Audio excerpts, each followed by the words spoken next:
ಅವರು ನಮ್ಮ ಸಮಾಜಕ್ಕೆ, ನಮ್ಮ ದೇಶಕ್ಕೆ ಅಥವಾ ವಿಶ್ವಾದ್ಯಂತ ನೀಡಿರುವ ಕೊಡುಗೆಗಳನ್ನು, ಅದರ ಅರಿವನ್ನು ನಾವು ನಮಗಿರಬೇಕು, ಮತ್ತೆ ಅದರ ಅರಿವು ಎಲ್ಲರನ್ನೂ ಮೂಡಿಸ್ಬೇಕು. ಇದು ಕೂಡ ಒಂದು ಅವೇರ್ನೆಸ್ ಪ್ರೋಗ್ರಾಮ್ ಅಂತಾನೆ ನಾವು ಹೇಳ್ಬೋದು.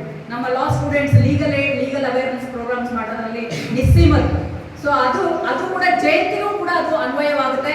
ಅವರ ಒಂದು ಕೊಡುಗೆಗಳು, ಅವರ ಒಂದು ಸಾಧನೆಗಳು, ಅವುಗಳ ಅರಿವನ್ನು ನಾವು ಎಲ್ಲರೂ ಅರಿತಿರಬೇಕು, ಅರಿವನ್ನು ಮೂಡಿಸಬೇಕು. ಅದೇ ನಮ್ಮ ಆದ್ಯ ಕರ್ತವ್ಯ ಅಂತ ಹೇಳ್ತಾ, ಮುಖ್ಯವಾಗಿ ಡಾಕ್ಟರ್ ಬಾಬಾ ಸಾಹೇಬ್ ಅಂಬೇಡ್ಕರ್ ಅವರ ಬಯೋಗ್ರಫಿಯನ್ನು ನಾನು ಬ್ರೀಫ್ ಆಗಿ ಹೇಳಕ್ಕೆ ಇಷ್ಟಪಡ್ತೀನಿ.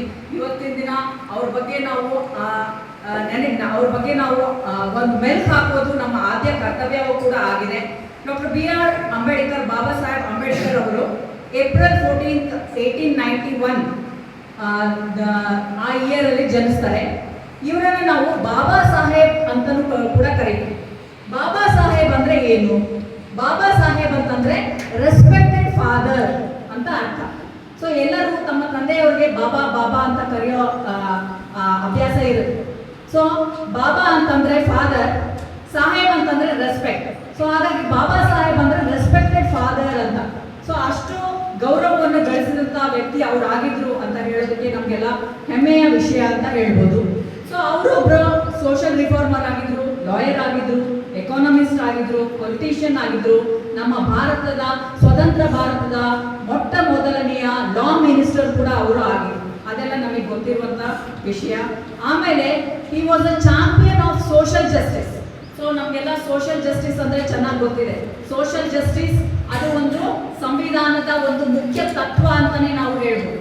ಸೋಷಿಯಲ್ ಜಸ್ಟಿಸ್ ಅಂತಂದ್ರೆ ದುರ್ಬಲ ವರ್ಗ ಅಂತ ಯಾರ್ಯಾರು ಕರೆಸ್ಕೊಳ್ತಾರೆ ಅವರೆಲ್ಲರಿಗೂ ಕೂಡ ರಕ್ಷಣೆ ನೀಡುವ ಮುಖ್ಯ ಉದ್ದೇಶವೇ ಸೋಷಿಯಲ್ ಜಸ್ಟಿಸ್ಸಿನ ಒಂದು ಗೋಲ್ ಅಥವಾ ಗುರಿ ಅಥವಾ ಒಂದು ಮುಖ್ಯ ಉದ್ದೇಶ ಅಂತ ನಾವು ಹೇಳ್ಬೋದು. ಸೊ ಬಾಬಾ ಸಾಹೇಬ್ ಅಂಬೇಡ್ಕರ್ ಅವರು, ಭೀಮರಾವ್ ಅಂಬೇಡ್ಕರ್ ಅವರು ಮಧ್ಯಪ್ರದೇಶದ ಮಹೋವಾ ಅನ್ನೋ ಒಂದು ಕ್ಯಾಂಟನ್ಮೆಂಟ್ ಅಲ್ಲಿ ಜನ್ಮಿಸ್ತಾರೆ. ಆದರೆ ಅವ್ರ ನೇಟಿವ್ ಪ್ಲೇಸ್ ಅಂತ ಏನ್ ಹೇಳ್ತೀವಲ್ಲ, ಅದು ಮಹಾರಾಷ್ಟ್ರದ ಒಂದು ಅಂಬೇವಾಡ ತಾಲೂಕು, ರತ್ನಗಿರಿ ಡಿಸ್ಟ್ರಿಕ್ಟ್ ಅಲ್ಲಿ ಅವರು ಜನ್ಮಿಸ್ತಾರೆ. ಹಾಗಾಗಿ ಅವರ ಒಂದು ಸರ್ನೇಮ್ ಏನಿದೆಯಲ್ಲ, ಡಾಕ್ಟರ್ ಭೀಮರಾವ್ ಅಂಬೇವಾಡ್ಕರ್ ಅಂತ ಇತ್ತು. ಅಂಬೇವಾಡ್ಕರ್ ಅಂತ ಇದ್ದಿದ್ದು ಅಂಬೇಡ್ಕರ್ ಯಾಕಾಯ್ತು ಅಂತಂದ್ರೆ, ಅವರ ಒಬ್ಬ ಟೀಚರ್, ಅವರ ಹೆಸರು ಅಂಬೇಡ್ಕರ್ ಅಂತ ಇತ್ತು. ಅವರ ಒಂದು ನೆಚ್ಚಿನ ಶಿಷ್ಯರು ಇವರಾಗಿತ್ತು. ಅವರ ನೆಚ್ಚಿನ ಶಿಷ್ಯರಾಗಿದ್ದಕ್ಕೆ ಅವರು ತಮ್ಮ ಹೆಸರನ್ನೇ ಇವರಿಗೆ ಧಾರೆ ಎರೆದು ಕೊಡ್ತಾರೆ. ಹಾಗಾಗಿ ಇವರು ಭೀಮರಾವ್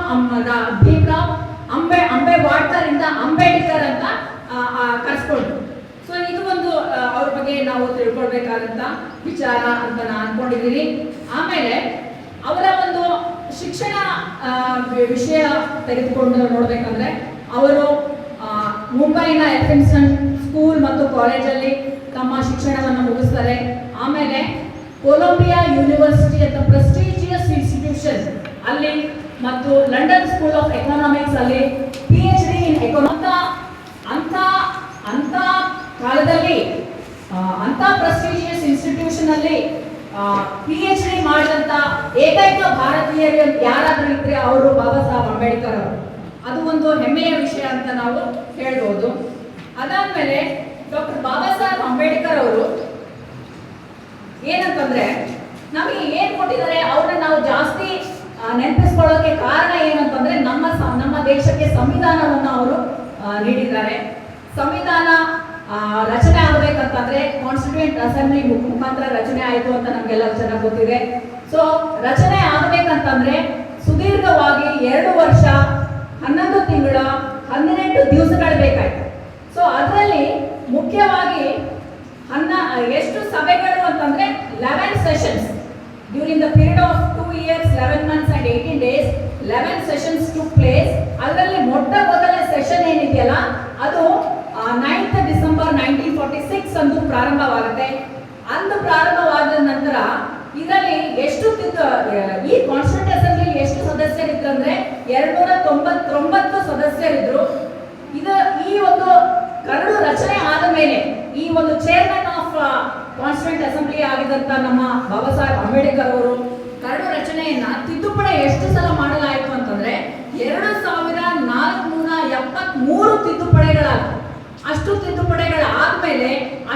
ಡಿಬೇಟ್, ಅಷ್ಟೊಂದು ಡಿಸ್ಕಷನ್ ಆದ ಮೇಲೆ ಒಂದು best version of the constitution ಅನ್ನೋದು ನಮಗೆ ಕೈ ತಲುಪಿತು ಅಂತ ನಾವು ಹೇಳ್ಬೋದು.